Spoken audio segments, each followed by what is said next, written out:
It is an important request from my end. Please do turn on the video feeds if you can. It would be much more interesting to interact that way. You can also, like you have a remote, you can just pause me directly by raising a hand. That is one of the benefits of keeping the video feeds on.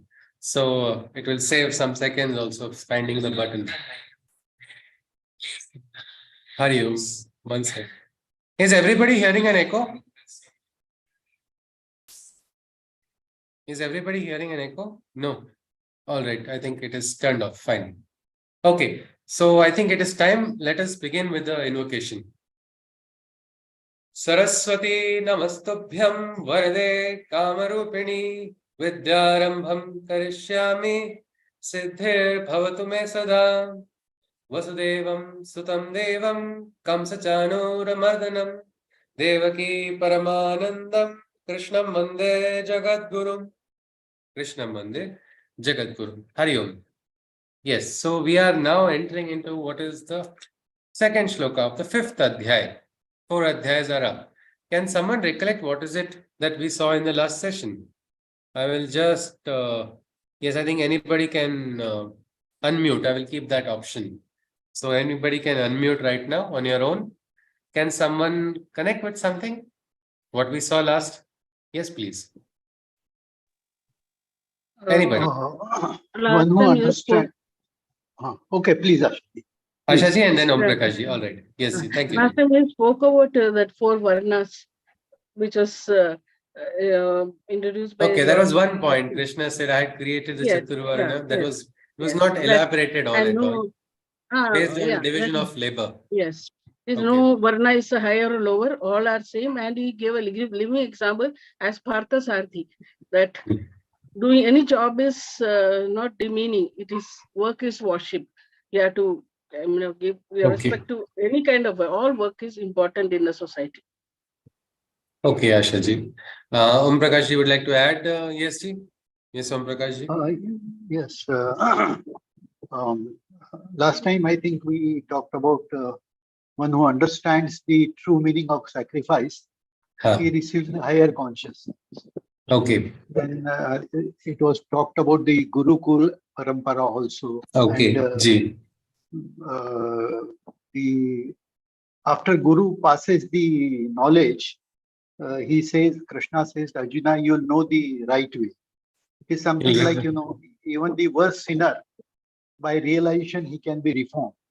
Yes. And like a inferno blesses everything, the knowledge also changes sinners. Yes. One who integrates yogic principles can attain realization. Absolutely. And one who has Shraddha attain the supreme knowledge. Okay. So Arjuna, he said, you take out the fear from your heart and arise to the occasion and have the awakening. That is what. Absolutely. Yes, sir. And then, then we just entered for the fifth adhyay, the first shloka, which you just talked about. Yes. All right, Om Prakash, that was a very beautiful summary. Yes. Anybody wants to add something more? Badrinathji, yes, sir. No great talent is, even if no great talent is there, but with the divine grace, you can achieve anything. Yes. And if there is no Shraddha, then it is very difficult to achieve such things. Okay. All right. Yes, sir. That was another beautiful point. So it's okay if we don't have the talent also. It is like all is possible when the God touch is there. As Sri Aurobindo has said, that divine touch, that is sufficient. That will bring about what talents are not present. They will start manifesting. So that is one thing. Knowledge, that is the knowledge which comes from realization. That is the purest. Nahi jnane na sadrusham. Pavitram na vidyate. There is nothing more immaculate, more perfect than this. This knowledge, when you get that realization, even a worst sinner can get transformed. We saw the story of Valya becoming the great Rishi Valmiki. What a transformation. I don't think we are all dacoits. We are not holding anybody ransom, or we are not kidnapping anybody. I think we have scope to become greater than Rishi Valmiki also, maybe, because that potential may be there, because Krishna says each person has it. then what is required is something which is very special. Shraddha. Shraddha is, it's very difficult to translate into any language. Shraddha is Shraddha only. But Krishna says, Shraddhavan labhate jnanam. Shraddha will give you that knowledge also. So the first place you need to have the Shraddha. We saw that what happens when lack of Shraddha is there. If you don't have Shraddha in yourself, can you do anything? No. I can't even hit a nail on the wall if I am having doubts. My degree will be of no use. If I'm a mechanical engineer, I might have used different machine tools. But if I have a doubt, and I think, no, I cannot hit this nail, or this nail is not good for this particular wall, I need to find, and no, will I hit it right? Not. These kind of doubts will completely plague my own abilities. They will cover a person. A person with doubt is already a defeated person. Look at Arjuna. Great talent, great wisdom, great everything, great karma also, great position. And yet doubts have completely eclipsed his personality. So Krishna says this person without Shraddha is actually, he's going to, curse himself. Krishna is not cursing anybody because you don't have Shraddha, I will curse you. He's not doing that. This is not at all what we can say, a kind of a curse. Krishna says that because Krishna has said we are there. Just by having doubts, your infinite doubts will only trouble you. So we need to become free from doubts. How will you become free from doubt? When you have faith, Shraddha. Shraddha in whom? At least have Shraddha somewhere. Everybody, I think, must be having one Shraddha sthana in their life. Isn't it? One place where Shraddha is very strong. It could be Mata, Pita, Guru, Deva, anywhere, one place. Or Mitra, Sakha, Sakhi, anybody. One person, and that person is not going to break my trust. And that Shraddha is there. As long as that Shraddha is there, that person feels energized. The person feels powerful and strong. So we need to understand where to place Shraddha. That time also we need Viveka. I put Shraddha in a wrong person, and that Shraddha is broken. And what happens then? I feel broken. I am destroyed. My purpose, meaning. Look, I got backstabbed by my own friend. What is the meaning of this? Nothing. Now nothing matters. All my knowledge will go in vain if I'm just covered by doubts. So it's best is have Shraddha in the Aradhya, in your Daivat. Daivat will not deceive you. Men and women can deceive at moments, not because they are deceptive by default, because moments come that way. Even the wise person can suddenly act wrong in a fit of rage, fit of anger, fit of desire, fit of some kind of expectation. Instead, connect with some source, connect with some individual. Like we said, it is always simple. Mata, Pita, Guru, Dev, it's best to have Shraddha in one of these four. Identify. If you can keep in all four, nothing better than that. That is the richest person. If he is having all four Shraddha sthanas, that person is very powerful indeed. So Krishna is telling Arjuna, remember Arjuna, have Shraddha somewhere. There's a nice quote of Swami Vivekananda. He says, you can drain oceans, you can move mountains. Faith in thee, faith in God. I can do it. This confidence that I can do it is so important. Many times that confidence is gone. That is why you are not able to do things. Go back to your memory. Remember, as the Upanishad tells, Kritos smara, Kritam smara. Remember the great deeds you have done. Go back to understand your capacity. And they are not even talking about just this birth. They are talking about births, previous births also. Kritos smara, Kritam smara. Well, even if we don't get a past life remembrance, it's all right. That we don't need to go to that past life regression and find out also. Sometimes it becomes more troublesome because you get different experiences then. Instead, in this life, remember what you're capable of, or at least have faith in yourself, if not in anybody. That's the basic. Start with that. Start with that is what Krishna is telling. Because somebody who has risen above doubts and he sacrificed everything, is not worried. Let anything happen. It's okay. Let a storm come. I will walk straight towards that storm. Badrinathji wants to share something. Yes, please. Please unmute, sir. Vincent Norman, hello. Yes, sir. Vincent Norman, Okay. in his book Power of Positive Thinking says, Kant, C-A-N''T, knock off that T from Kant and what remains is can. Okay. That means you can do wonders if you can knock Gee. off the T. Yes. It's Yes, just, sir. Yes, sir. Thank you. Thank you. that's all. Absolutely. Thank you. Yes, sir. Hari Om. Hari Om. So, yes, so this is what we saw. Krishna says, Chitvainam Sanshayam Yogam Attishta Uttishta Bharata. Rise, rise, O great Arjuna, O son of light. Bharat is that only. The chariot of light, that is Bharat.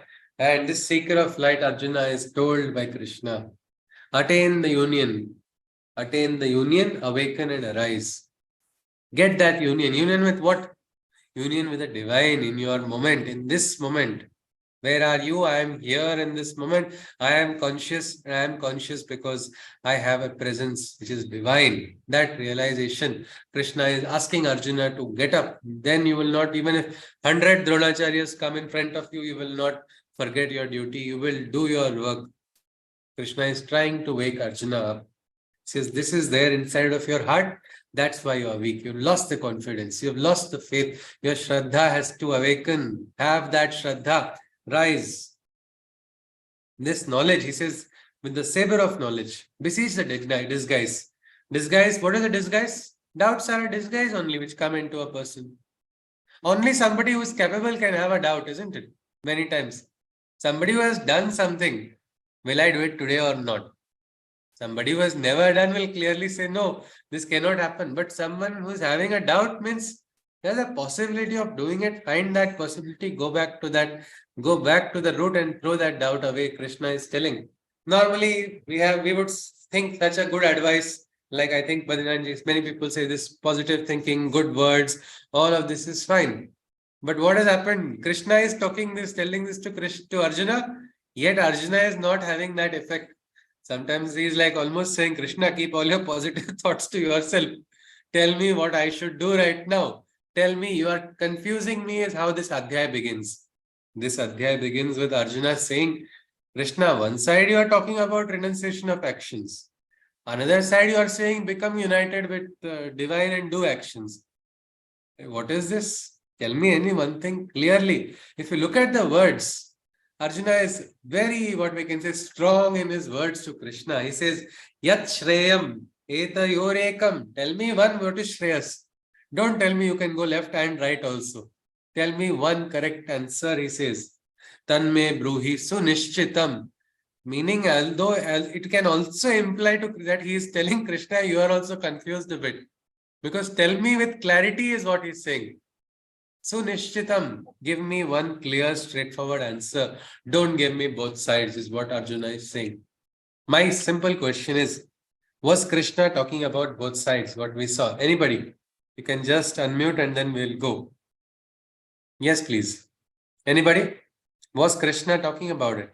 No, no, not talking. Not at all, isn't it? He was clear about it. He's clear about it. But Arjuna is still having that old-fashioned thought. It's like he still thinks Adhyatmic life is like this. This is the spiritual life. This is the material life. Both cannot, intermingle. This life is different. That life is different. Krishna is beautifully merging both material, spiritual, everything is one. That is yoga. Yoga means what? Yoga means union only. It's not difference. It's not that. But Arjuna hasn't understood that yet. So he's having this question. Krishna is brilliant. He doesn't lose his patience and he continues. Before we go to the next shloka, I want you to please look at this illustration which is connected to this adhyay and we'll begin. Can someone please describe this illustration? It is by Preeti Pandurangan. Yes, please.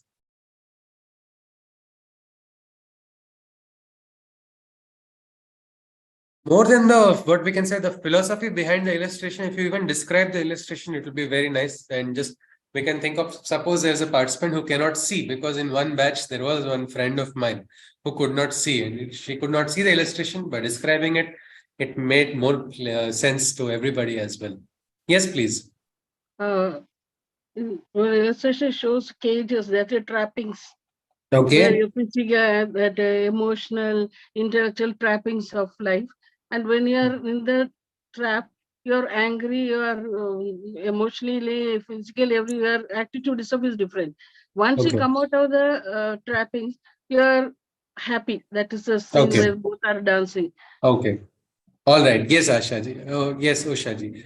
Ashaji. Yes. Anybody else would like to add? Hello, Yes, sir. hello. From that means from physical, you are moving to a emotional aspect of life, and then to an intellectual aspect. Even your intellect gets clouded by this desire and anger. I believe that that's the way it goes about. Okay, so if you see there's a tree. That name of the tree is a desire tree. On top of the tree, it is written, it's a desire tree. If you see, there are no leaves on that tree, meaning it's a tree that is not really giving anything. It's a tree that is having bereft of leaves. And if you look at the tree, you will see there are three cages. A bird is sitting on one cage, which is probably more attractive or lowermost cage. That is the physical. So for one of these are physical desires. Physical desires are also this cage which traps a person. Then are the emotional desires. I have emotional desires. They will also trap me. That is also. Then there's one more higher cage also, but that's also a cage only. Intellectual desire. All three desires are like three cages which trap people. You see two children looking for fruits. Can there be any fruit in this tree? That tree has no leaf only. Where will the fruit come out from? But still they are thirstily looking up and seeking. So that is what desire does. It makes a person crave for things when the person never receives it. That craving never leaves the person. And if you look at the aura of that tree, there's a darkness around that tree. And just next to that tree, we see two children, or we can say, even if they are one boy and one girl, they are angry. They are having the same aura of what is there around that desire tree. And that is why they are looking frustrated and irritated. Maybe some relation issue is going on between them.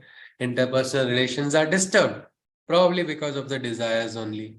Just go down. Below that, we see there's one boy and there's one girl. Both of them are hand in hand. They're smiling and laughing. And that there is no dark aura around them, which was there around the desire tree. If you look at all of this, we see that looks like desires are a cage. Whatever desire it may be a physical desire, it may be just emotional desire, it may be an intellectual desire. All three are cages. Sometimes I want to understand God also is a desire only, and then I'll start and trying to understand according to my logic. Without realizing, to understand God, I'll have to leave my logic, isn't it? I cannot say God is like this. Yes, God must be like this because I understand this way only, so it should be this way. Sometimes spiritual path also people feel that it has to go like this only. Now, when you have not walked on this path, can you predict what is there on that path? Or this path must conform to which book or which standard? No, as per this rules, road has to go like this only. Can we tell that about the Adhyatmik Marga? No, we don't know. So sometimes we have our intellectual desires also which trap us. Three types of desires, and all desires are bad, is what Krishna is saying, except one desire, which we will come later on in the Gita. One desire is not bad. It's what we can look at it later on. So Krishna says, if we want to be free and joyous in life, we must control. Control. Krishna is saying, control it. He's not saying not have it. Because human beings will have desire. People will have anger. This will come to us. It comes in a moment. If we don't control it, it's a problem. So Krishna is saying, if we want to be free and joyous in life, we must control both desire and anger. Let us enter into this Adhyay. Let us see what is it, how is it connected. So let us begin. Krishna is replying to Arjuna's question. Tell me what is correct and tell it to me clearly. Don't confuse me. Krishna has told. As if Krishna has been following that policy. If you can't convince, confuse. So is Krishna trying to confuse Arjuna more? No, he is not. Krishna replies.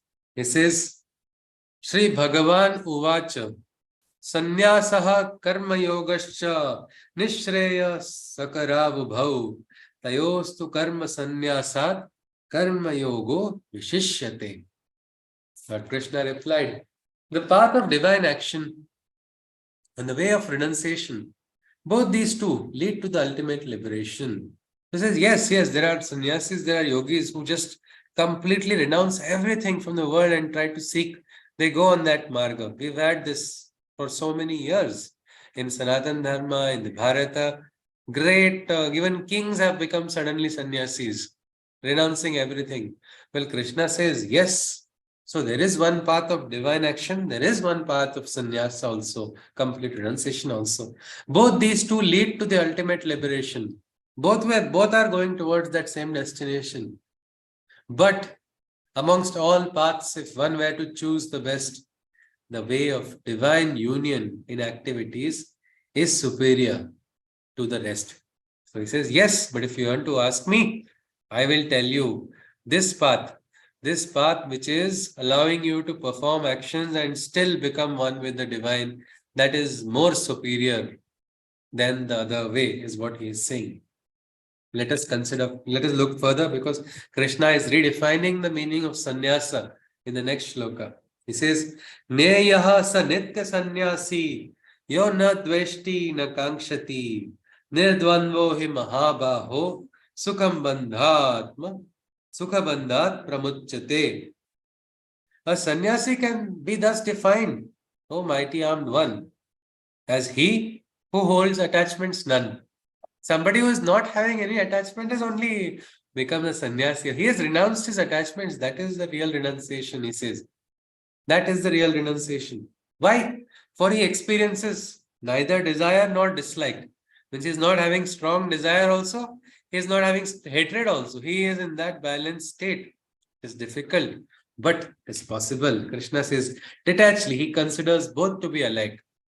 He's reached that state where he's able to understand both. Krishna is saying real renunciation is what? Not renunciation of objects. Renunciation of our attachments to the objects, to things, to people, everything, even our own preferences, likes and dislikes. Get carried away, your life is only taken away by your likes and dislikes.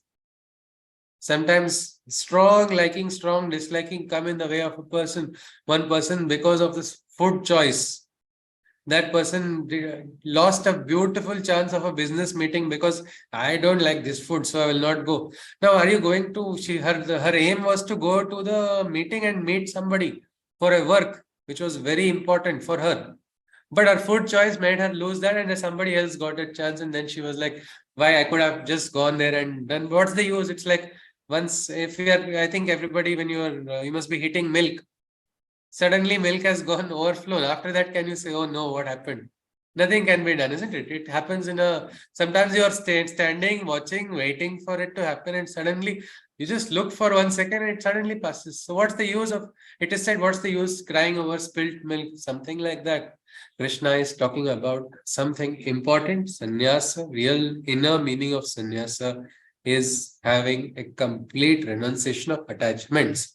If you can do that, that is what Krishna is saying. He says you don't have to completely renounce actions, because you can be one with the divine in all your actions. There is something called dynamic meditation. This is something in the integral yoga, Sri Aurobindo's yoga, where they talk about becoming conscious while you are doing works also. Perfection in work is spirituality. That's what my teacher says, or Krishna says in the Gita, or Sri Aurobindo also says the same thing. Yogaha karmasu kaushalam. Perfection in what you do, your karma, little karma. It's okay, it's not a big work also, but still do it beautifully. Look at the divine.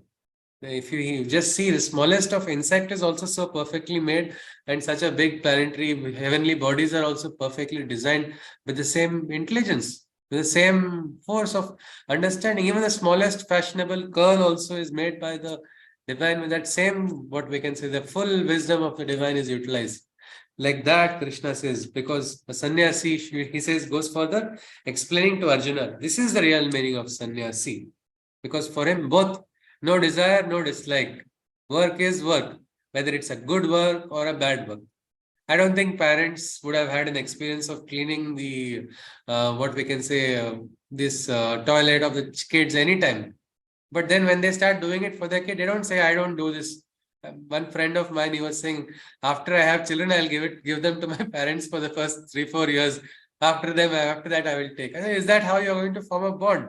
And then he got married and he didn't do that. It was just an ignorant thought. all actions, whether it's important or not important, duty is duty, karma is karma. We cannot say one karma is favorable karma, one is not favorite karma, so I will not do it. Yogi is one. If you want to be a yogi, if you want to be a bhogi, you want to get trapped in karma bandhana, you want to experience life's troubles and then again and again go into that cycle of existence, then Krishna is not saying anything. But he says, if you want to walk on the path of yoga, you must have the balance towards all types of actions. He goes on further, he says this, he says, Sankhya yoga pruthak balaha pravadante na panditaha ekamapyasthitaha samyak ubhayor vindate phalam. It is children naive who thus consider and think that renunciation and liberated actions are contrasting. He says, Bache ho kya? Like that, he just directly asked to Arjuna. He says, it is naive children who don't understand the truth or higher understanding, that they think liberated action and renunciation, they are contrasting. They are not contrasting, is what he's saying. Why? Because the wise can successfully operate with both in sync, and the results of such actions are everlasting. So when a karma is done in a liberated manner, that karma is going to have a long lasting effect. It is not going to be temporary. Main reason is desires have a temporary span. All desires come with an expiry date. So if you just take out that desire, then you will actually be connecting to something higher, and then it will have a longer effect, is what Krishna says. He goes on further to again emphasize, and you won't believe, in the 18th Adhyay, Arjuna is going to ask another question which is very similar to this. In the 18th Adhyay, again he is going to have, because a lot of people get confused with this sannyasa, whether I should leave everything. Husbands and wives, when they have fights also, couples, they have, no, I'll leave everything and go. Or there's a dialogue, I'll go to Himalayas. All the other spouse has to do, here, take the bag. It will not go ahead because they don't want to go there. It is not there. But that thought is always, it's so easy to leave. Look at Arjuna. Arjuna is disturbed. Arjuna is afraid. Real question is, Arjuna is afraid, isn't it? He's afraid. He acknowledged it, but he didn't acknowledge it immediately. He was saying, I want to renounce everything. I will get glory if I do this. Because this is the tendency inside of our nature, which makes us quickly withdraw. But it's not easy to, it is something Krishna is talking about. Karma is not about not doing duties. You have to do it, even if it's not favorable. And there is something in nature. The mother of Sri Aurobindo Ashram also says that you do it or you will be forced to do it. Then nature will force, then you don't like doing something when you are forced under compulsion. So better do it naturally only, without that force. Let us go on. Krishna says here, Yat Sankhyahi Prapyate Sthanam Tadyogairapi Gamyate Ekam Sankhyam Cha Yogam Cha Yaha Pashyati Saha Pashyati. Clear as crystal. Krishna is saying, Yaha Pashyati Saha Pashyati. This will come again and again in the Gita. He who sees, sees. Meaning what? Somebody who is having eye is going to see. What is the meaning of he who sees, sees? Means he who is seeing this fine truth has understood a subtle truth of life and existence. What is it? He says, the same status which from renunciation may be won by a divine union in works can be reached with ease. For both renunciation and liberated actions are one. He who can thus see, he can truly see. Meaning that greatest liberation which the yogi is receiving on the top of the Himalayas or some other mountain or deep inside some cave with some great tapasya, the same realization that can be won there can be won elsewhere also when you are doing your karma in connection with the divine. That is why Adi Shankaracharya also talked about it. Shiva Manas Puja, it is perfect, so beautiful. He creates the entire videos, he just creates the entire atmosphere inside of him only. Yad yad karma karomi tadakhilam shambho tavaradhanam. Every karma that I do is your aradhana. How beautiful is that? Well, Krishna is telling the same thing. The same status can be won. What the yogi can get there, even a grahastha can also receive it. While you are doing your duty, a brahmachari also can do it. Or even a vanaprasthe person can get it. What is got by the sannyas person who has left everything. Has anybody heard of this Vyadha Gita? Yes? This name, Vyadha Gita. Like Bhagavad Gita, there are so many other Gitas also. Yama Gita is there, Rashtavakra Gita is there. So like that, this Vyadha Gita is very special. Has anybody heard of it somewhere? This class only, sir. Last time in Okay. discussion. Okay. Yes, Madhaviji. Okay. In the previous, what do you recollect? Do you recollect anything, Madhaviji, about that Gita? Yes, that woman will tell about the bird and Yeah, she absolutely. will It describe. is told by a butcher. That Gita Butcher, is taught. this guru is a butcher. Yes, yes, yes, yes. So there was this, I'll just very shortly, we don't have full time also to look at the entire story, but in short, there was this yogi, a sannyasi, one tapasvi who had a lot of, unfortunately, he got a ahankar, what we can say. It happens sometimes because of human nature. So he was doing great sadhana, he attained some siddhis also. Because of the siddhi, he got an ahankar. What would happen is once he was meditating, there was a fight between birds, a crow and a swan, I think. As both of them were fighting, he got disturbed. He stared very strongly at those two birds and they started burning because that was his siddhi. Who disturbed his tapasya, with his anger, he could make that person or object turn into ashes. And so the birds were burnt and he went back into his sadhana. But again, after the tapasya, what does the yogi do? This was a system, isn't it, in the ancient times? The yogis were, they would do sadhana, they would be go into some forest, meditate, and then come to the city and seek bhiksha. Whatever they get, that they would eat. And during that, after taking bhiksha, after their duties, they would also attend to some of the questions of people in the villages, and their questions would be answered because this person has a different insight, who's already detached from everything, he can give better advice. So he goes, Om Bhavati Bhikshan Dehi. He goes to a home. There, one lady comes out. She's about to give him, that time her husband comes. So she just, hold on, she asks him to wait for a moment. And she goes to serve her husband because for her, taking care of her husband is the first duty. So she says, wait, I'll just come back. So she goes in. Some time passes and now this yogi is getting irritated. So once again he repeats, Om Bhavati Bhikshan Dehi. He doesn't hear anything. Once more he raises his voice little louder this time, showing his irritation. Immediately from the inside, that lady says, hold on, I'm coming. I'm not those birds that you can burn me like that. I'm just doing my duty. Now this yogi is surprised. How did this lady go into my sadhana, which I'm doing Gupta, into a forest? How did she get that marma? How did she get that understanding? So he gets shocked. He feels, what is this? How did she understand? So he says, please tell me, how did you get it? She says, no, it's just I have learned from my guru. He says, no, I want to see your guru. So she says, go, I'll tell you the way. And she tells him and she goes back to her duties. Now he is already shocked that how can this lady who is a gruhastha get such an understanding of what I am doing? And he goes, and as he goes, that road leads him to a butcher's place. There, when he asks for that person, they say he is that person. He is shocked. What? Butcher? Now I'll have to learn from the butcher. What is the meaning of this? And he thought, maybe, what is it? And he observes him for a time and then he says, this is not right at all. What is he doing? He's cutting animals, he's doing all of this. What a dirty profession. How can he give me Brahmagyan? Because he is seeing everything on the outside. Look at this. How is this person and all? When he goes, he actually starts advising the butcher only not to do all of that. Time he says, that is my profession, what I am doing. That is my karma. But then later on, it is understood that Narayana has taken that form to take out the ahankar of this person. And what wisdom he gets, he is called the Vyadha Gita. So something like that, we must understand. The one great lady, Premananda Kumarji, she was one of the first PhDs in India. She had to go to UK and she got I think she got a gold medal also for that. And she wrote PhDs on Sri Aurobindo's Savitri, which is considered a very big intellectual challenge. It's impossible to read for many people. Forget that she did a PhD on it.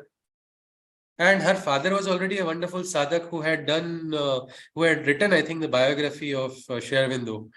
So she was, after marriage, her father came to her place and she was in her husband's house.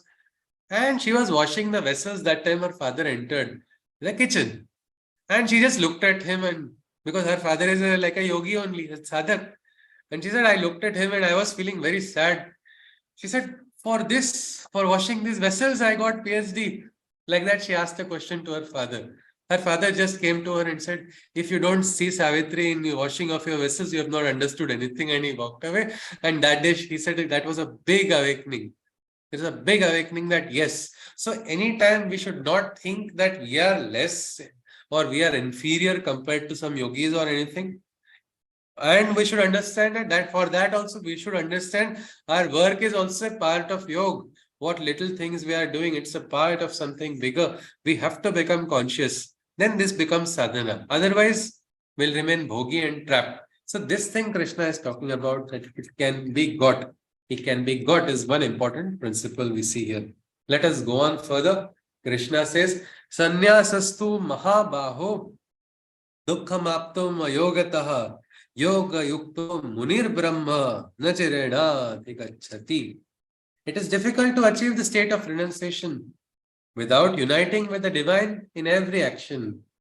So simple is that. Without uniting with the divine, you cannot attain the renunciation. It's very difficult. For the wise sage who has attained this togetherness, the knowledge of Brahma, he can soon unearth and harness. When this is gone, it's like you are creating a great condition for receptivity, getting some greater perception which is beyond our mental abilities also. Supracognitive abilities can be manifested in human beings. It has been shown by over the ages. But how will that happen? For that, we'll have to first be ready. This said that the vessel should be capable of receiving it. Otherwise, imagine what you put too much air into a balloon, it will burst, something like that. So the balloon must also receive what it's capable of, something like that. First thing is we have to understand this, and we cannot say without doing actions, I am going to experience renunciation. It's like myself telling my father, I'm going to retire from badminton. He said, before your career has started, you're retiring. It was a very straightforward question. But that is something, when you do action, then you can claim to have detachment. Otherwise, where will you get detachment? You're not doing the action only. So you cannot say you're detached. Yoga yukto vishuddhatma vijitatma jitendriyaha sarvabhutatma bhutatma kurvannapi na lipyate. It is beautiful. In the Isha Upanishad also, the same words, similar words are there. Na karma lipyate nare. Here we have kurvannapi na lipyate, meaning the person is doing action, still not getting trapped in the karma bandhanas. Best example, Krishna. He goes, does everything everywhere and still doesn't get trapped because he's in that state of consciousness. Imagine getting in that state of consciousness. You will go, sometimes we don't like some people and we keep getting the trouble. Why do I want to meet this person? I want to avoid, and still you cannot avoid, and then you are trapped because then you have to listen to that person 20 minutes, 30 minutes, and you be wondering, what wrong did I do? Why did my precious 30 minutes of life get wasted? But imagine if you are able to very perfectly handle the situation where not a minute is getting wasted. You're going to walk with that person and still you are not getting disturbed. How beautiful will that be? Your inner work will go on without looking at what's happening on the outside also. So something like that. Krishna says, the purest soul who in yoga engages, having gained victory over his six senses. This is the real Jitendra. Not some Indrajit, we say, yes, who has beaten Indra. No, become Jitendra. The real Jitendra who has overcome all six senses. Then you will not make mistake which Indrajit also made. He defeated Indra, but he didn't defeat his Indriyas. He didn't lose his Ahankar. He went into Ravana's side, and what happened then ultimately? The entire, all his skill, what's the use? Something like that. Having gained victory over his six senses, in whose self the realization of every being is found. His actions are liberated, for by work he is not bound. Such a person who is able to, who has got that realization, is able to understand perspectives of everyone. He's gone beyond himself also, so he's able to understand others also. Otherwise, it's in psychology, they call it projection. What we think, we project in the world. But what we think may not always be there in the world. There will be things beyond what we think also. Here, this person is stopped just working only on this thought level. He's reached higher, so he's more perceptive. He can understand. There's greater empathy in that person. His actions are liberated because by work, he's not bound. Krishna goes on, Naiva kinchit karomiti yukto manyate tattvavit pashyan shrunvan sprushan jigran ashnan gachan swapan shwasan. Krishna says, the knower of the true principles of existence knows that he is not the cause of his subsistence, nor is he performing the acts of seeing, hearing, touching, or smelling, nor the actions of eating, moving, sleeping, or even breathing. We'll look at the next shloka also, it will become a little more clear. Means the person who has understood the essence, the principle of existence, understand that he is not the entire cause of everything. Can I say I am Swayambhu? I just fell from the sky, that I had no mother, no father. I just appeared like this only. And whatever I am, I have learned on my own. It is my own knowledge. It is my own brilliant intelligence. No, this is just Ankar, if I say that. And it also indicates that I have not understood the essence. Because what I am because of so many sacrifices of so many people. Maybe I'm connected directly, or I may not be directly connected also. What my grandfather did, my grandfather moved from the village. He moved from the village into the city. My grandmother, my grandfather told her, I'll take you to school. He said, no. She said, no, don't send me to school. I'll make 100 chapatis. But don't give me that trouble of going to school. She refused education. But still, she has made some sacrifices. Her sacrifices, my grandfather's sacrifice, which I may not be directly knowing. I may not even be conscious of it. But still, it's a chain. His movement led to my parents, my father going in a particular place, my mother's side, all these different aspects. We don't really know how many people are there we are indebted to. So we cannot suddenly start thinking, I am a self-made person only. Yes, I can become independent. I am not dependent on anybody. That is right. That is the way of yoga. You don't have to be bound by any dependency. But you cannot have that ahankar. Krishna says the pure one, the person who's understood the truth, understands he is not the cause of his existence. Nor is he performing the acts of seeing, hearing, touching, smelling, nor the actions of eating, moving, sleeping, or even breathing. Then who is performing? Is a ghost performing? No, but the outer self is performing. Krishna is saying you are understanding that you are more than your outer self, more than your ID. Can I say I am employee of this organization? Yes, I may be an employee of that organization. The ID card is describing it. Tomorrow I leave the organization. Will I lose my own existence? Or that way, even my indriyas. Today I can see. If tomorrow, if God wishes or something unfortunately happens, I lose my eyesight. Can I say I am dead because I cannot see? No, I'll still, but eyesight may have gone, but I am still able to. My indriyas may not function, some indriyas may not function, but still, am I the indriyas? Indriyas are part of me, but I am something more than that. That the person is able to understand. The Vedantic exploration is also that. Who are you? Are you your indriyas? Are you your mind? Are you your emotions? Or are you your outer connection with this person, with that person? Are you your association? No, then what are you? Neti, like that different, they kind of, they say anupalabdhi. I am not this, I am not this. Then what are you? Then like the young Adi Shankaracharya said, Chidananda Rupaha, Shivoham, Koham, Soham. Who am I? I am that. That realization comes. So this somebody who is understanding says, yes, these are all attributes. But I am more than these outer attributes. I am something more. I need to find that out. And Krishna in this Adhyay is saying, you don't need to go to the Himalaya or underground or stand upside down or on one leg or whatever for several years. No, do your actions. You will get that realization is what he's talking about. Krishna goes on. Pralapan, Visrujan, Grindan, Unmishan, Nimishan api, Indriyani, Indriyartheshu, Vartanta iti dharen. Neither in the physical acts of speaking or adjusting, nor in the involuntary acts of eyes opening or closing. For he knows that in these actions, it isn't he who is acting and understands that his senses are but merely reacting. So this person understands, yes, these are all reactions. Suddenly I blinks. Am I blinking my eye or it's happening? I am alive because my heart is beating. Am I making my heart beat? Am I making my lungs do their work? Or they are working on their own? Yes. So these are all parts and objects of me, but I am something more than that. And what am I? Second Adhyay, Krishna has told. I was, I am, I will be. Eternal, that which cannot be destroyed, that cannot be destroyed by any force in the world. So that is the highest realization. And that is a person who has got this. Munir Brahma, somebody who has got that Brahma Gnan. That's what the Upanishads also try to connect to. That is the higher truth which they seek.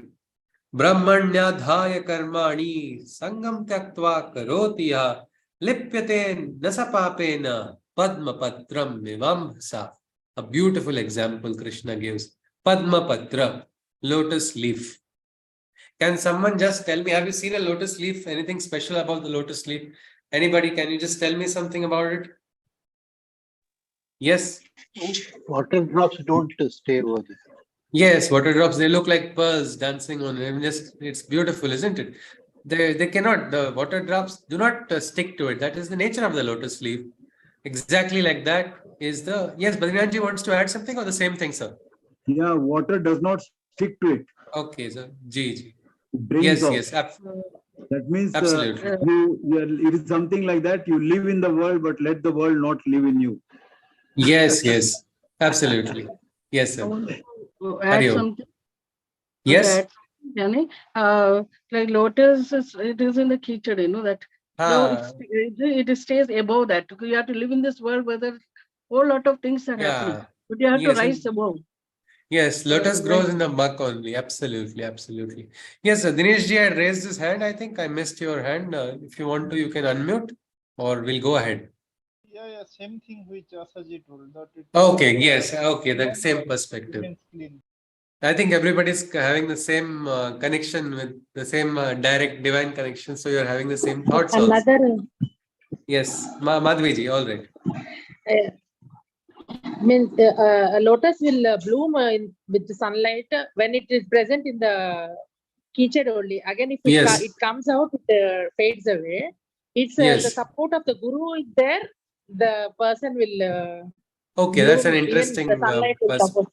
Okay, all right, Madhaviji. Hari Om. Yes. Thank you. So this is something special. Krishna says, one who consecrates to the Brahman is every action, meaning yad karma, exactly that same principle only. Every action is consecrated. What is consecration? Offering with love, offering with devotion to the divine. Somebody who is consecrating every action to the Brahman and performs them in a state of renunciation. No sin can ever pollute his immaculate belief.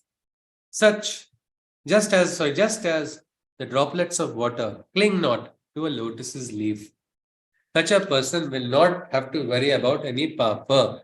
That person who is consecrating to the divine. It is so beautiful. Connect to the divine in all your actions. It is difficult. It's difficult, easier said than done.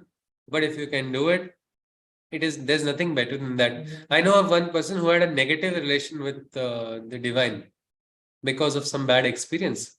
She got married in a temple of her Aradhya, and right at the time of marriage she became a widow because her husband immediately after the marriage he passed away just like that, and on the same day. And what happened worse was she was not from a very well-off family also, and this person's debt came onto her just like that. I do not know how it happened. And she was saying suddenly, and worst part was everybody started saying she is Apshagun. She was the one responsible. So suddenly, it was like worse than a movie to hear her real life story. I was like, because we see a lot of dramatic stories which are made by directors in movies. But her real life story was like that. And it to happen in at a young age for somebody who left her job abroad just to come back to India for this purpose. And the in-laws are expecting her to pay some amount of the debt also. Now, so it was a horrible life. She somehow got back job. She went abroad again. I think it was in Singapore. She was working. During that time also, she was disappointed, broken. She said, I was feeling like a zombie. I didn't know what that existence was because no meaning, everything was gone. But I was just trying to repay that debt and I don't know what was happening. But there was one Krishna temple, I would go there every day.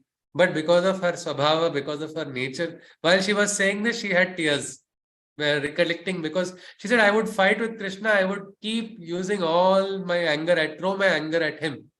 I would say, are you happy now? Look at this. Are you having a heart? Are you alive? What is this? You're still watching. Now, what I'm saying is, this is a negative emotion. We don't have to go in this way to the divine. But even this was sufficient for her life to get transformed. Because every day she had it. Suddenly, one day, she got a different news that her in-laws felt very ashamed or something. After nearly 1 year, they told you stop sending everything and enough of this. Now we no need to, you stop sending it. That day she actually felt grateful that finally something good has happened. So she went and she told that idol of Krishna, she's the Murti. She said that, see, okay, looks like you also have a heart. Anyway, I want to just say thank you for what you have done. And the moment she finished saying that, the pujari of that temple came and gave her the har, which was on Krishna. And he said, today I felt like giving this to you. He was overwhelmed because she had never indicated to the pujari anything for so many years. For so many days she's been going there. It never happened.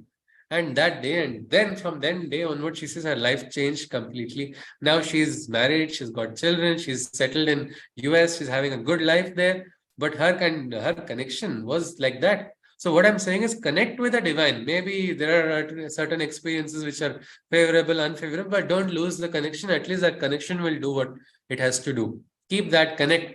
Krishna is saying that will allow you to transcend. No, Papa, no, it's all right. She told whatever bad word. She was crying when she said, I fought with him, I used all of this, I feel ashamed of myself.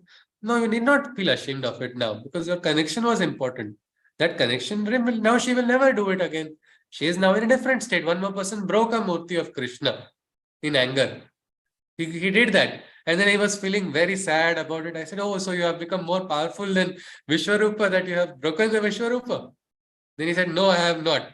Then, but you feel bad about it? Yes, go ask forgiveness and forget it. It's a mistake which is done unknowingly. But consecration is so important, Krishna says, because when you consecrate, you get kind of a kavach which will prevent you from getting into the wrong bandhanas, from getting into this, what we can say, the papa also is what, if at all, we don't have to worry about it all the time. But from doing wrong actions, that is the biggest sin we should worry of, isn't it? I don't want to do wrong actions. I want to do right things. For that, I need to be conscious. For that, consciousness at least connect with the divine. Like my grandfather would make all his children, everybody in the house, father busy, mother busy, but for Rama Raksha Stotra, everybody would come and sit.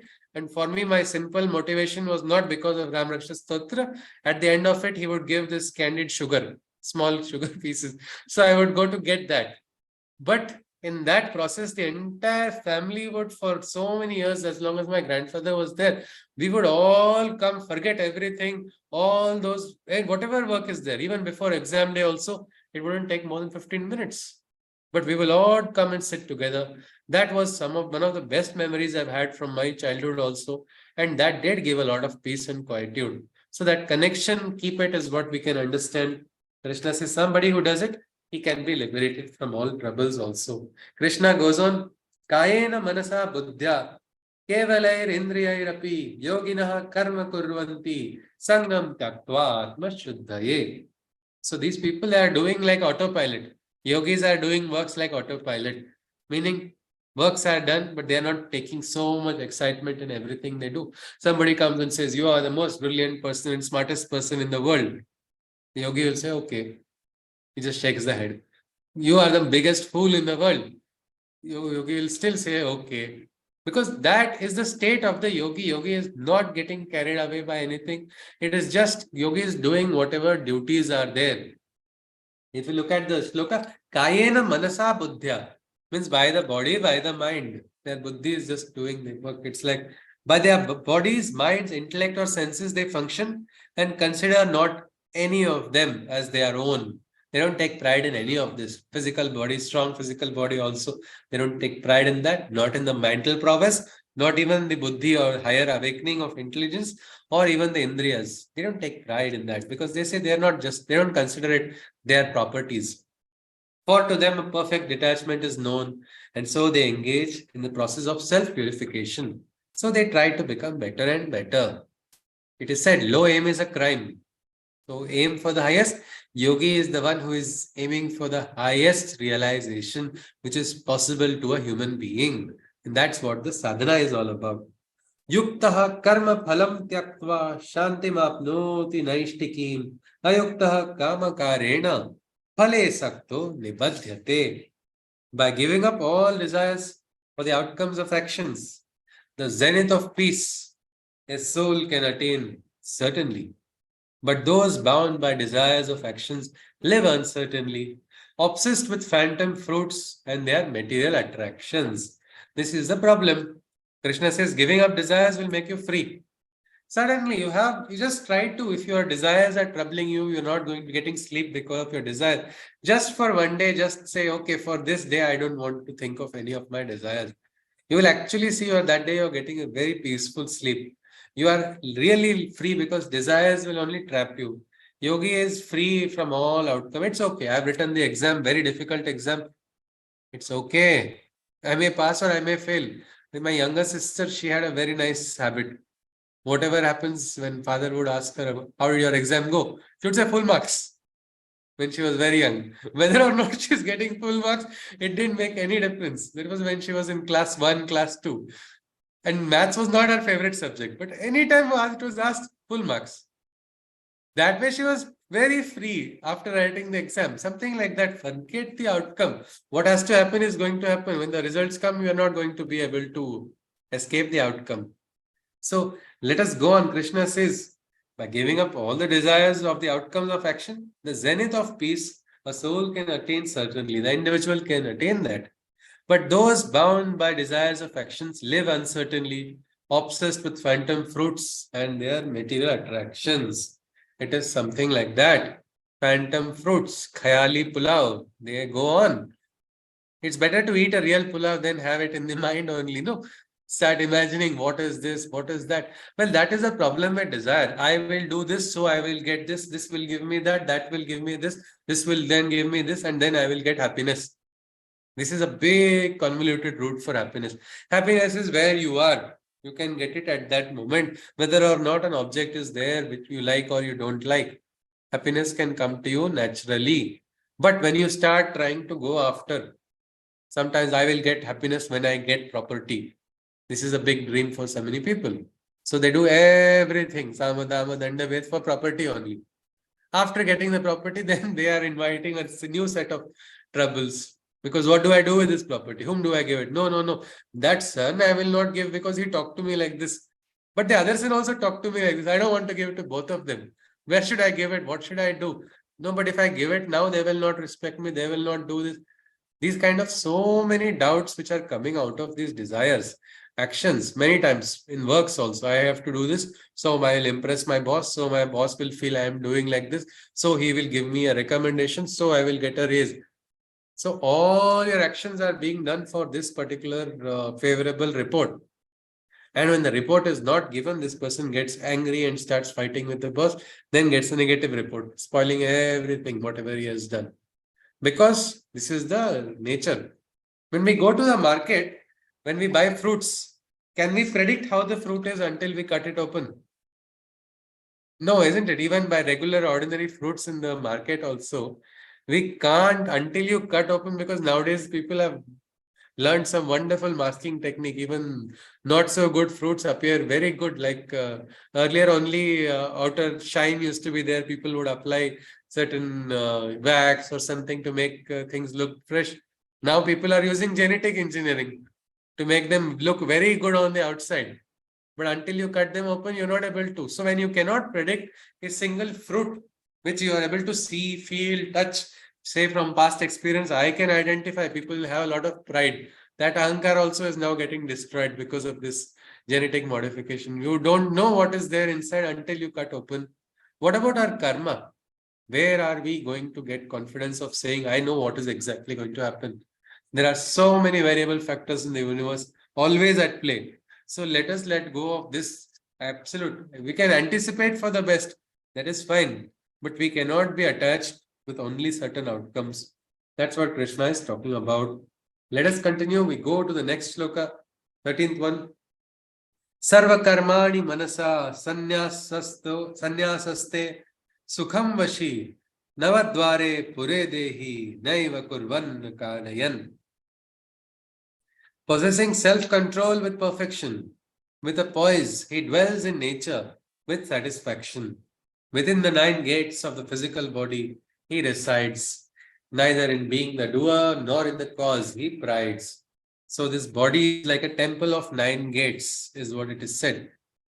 Anybody can guess what these 9 gates are or what they can imply? Navadvara. Anybody? Please feel free. The Indriyas. Okay, but Our senses. Our okay. senses. But we don't have 9, isn't it? No, that is 5 of them.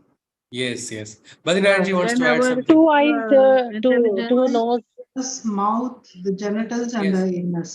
Yes, yes. The Navadvaras are, it is the openings from which our body communicates to the world.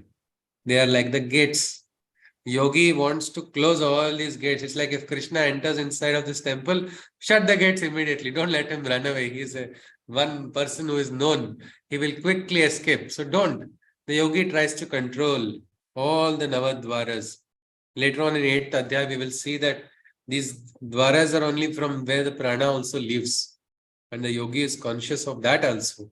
But here, Krishna is saying, this person, he understands that yes, all inside of his senses, he is in full control. He doesn't take pride in being the doer, nor in the cause which he is working for. Sometimes that is a problem. People get carried away by that only, and they lose sense of truth. So the yogi is focused on the truth, always seeking, always like a compass needle points towards this direction only, north, south, something like that. The yogi is also always looking towards the truth only, whatever that person does. Krishna goes on. We'll stop at the next shloka because it's time. Na kartutvam na karmani lokasya srijati prabhu na karma phala sanyogam svabhavastu pravartate. Lord of all living beings, the Creator Supreme, created not works nor their ownership in the mortal dream. The feelings of doing works and the fruit-speaking desire, it was only nature who thus did conspire. Krishna is saying this, the Srishti was created. That time Krishna is saying that this ownership, the divine did not create this with the intention. The Srishti was not expected to have that ownership, but Prakriti intervened and Prakriti is responsible. What is Prakriti? What is Purusha? We'll see later on. As of now, let us just look at Prakriti as a Sanskrit word of nature. Of course, it is little more than that, but this feeling of ownership, this ahankar, who has ahankar? Everybody has ahankar, isn't it? Something or the other, some place or the other, it comes in. It is not something we need to get training. I want to go, I'm going for a crash course on how to have ahankar. Nobody needs to go get that crash course. It naturally comes in. All of us are having it in some point or the other. We have to do sadhana to reduce it. Otherwise, it will make us, what we can say, crazy after if it becomes too much. So this is what Krishna is talking, and this feeling has come, this feeling of desires, feeling for wanting, for I want this, I want this. That is something inside of man. Prakriti has planted it. Otherwise, look at human beings. We are brilliant creatures of the world. We can build such beautiful things. We can use our intelligence. We can even go out of space using our knowledge. How great capacity we have. But also what we do, we also destroy nature. We also do so many other things as well. There is something because of our greed for acquiring things. How many shoes can I acquire? If I'm vain also, even if I get 500 shoes, how many can I wear at a time? I can wear only 2. It's going to be no use. I can wear only 2 at a time. That's my limit. But the desire, fruit-seeking desire will make me acquire more and more. Like that, accumulate things, seek things, more one after the other. No, I have to do this. This will only give me satisfaction. Sometimes people are so attached to doing things that they get frustrated if they don't do something, then they start doing cleaning. Because then only they'll feel quiet and calm. Otherwise, their heart is like, it's like fish is out of water. Because they have to keep doing, my astitva is connected with only this Otherwise, I'm not existing is what they feel. So this nature is creating this. This is one of the limitations in our human nature, which has come because of some kind of unwritten code. Some divine engineer has inserted this code, or maybe the code was meant to be something else, and this is the virus in the code, which needs to be checked. This bug has to be removed with sadhana. But it is present, is what Krishna is saying. The divine is not responsible for it. This is the intervention of Prakriti. How is it connected? We will see later. There is going to be a chapter afterwards on Purusha and Prakriti. It's actually a metaphysical chapter which can have very different interpretations. Each of us can have an absolutely different interpretation of it when we go into. That's the beauty of the Gita, because what we are connecting is just a, what we can say, overall outer summary. Inner journey will go beautifully differently for everyone. So let us stop here. We stop with this. I'll conclude with the Shanti Mantra, after which if anybody has any queries, we will look at it. Yes, please. Questions are always welcome. So swagatam to any question. Hari Om. Sarve bhavanta sukhinah. Sarve santu niramayah. Sarve bhadrani pashyantu. Ma kaschid dukkha bhag bhavet. Hari Om Tatsat. Krishnam Vande Jagat Guru. Hari Om. Yes, ji. Any queries? Most welcome. Hari Om. Hari Om ji. Namaste. Hari Om. Hari Hari Om. Om. Hari Om ji. Hari Om. Hari Om. Namaste ji. Hari Om. Hari Om. Hari Om. Hari Om ji. Hari Om ji. Namaste. Namaste ji. Yes. Hari Om. Any queries? Anybody wishes to add something or share something? You are most welcome. Hari Om ji, Hari Om. Hari Om ji. Namaste ji.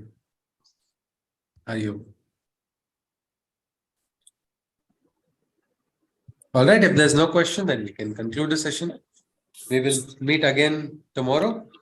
Yes, Friday. Yes, Hari please. Om. Hari Om. Hari Om ji. Namaste. Hari Om. Hari Om. Hari Om, Akhilesh ji. Hari Om. Hari Om, Jayam ji. Namaste. All right. Hari Om. I'll conclude the meeting now.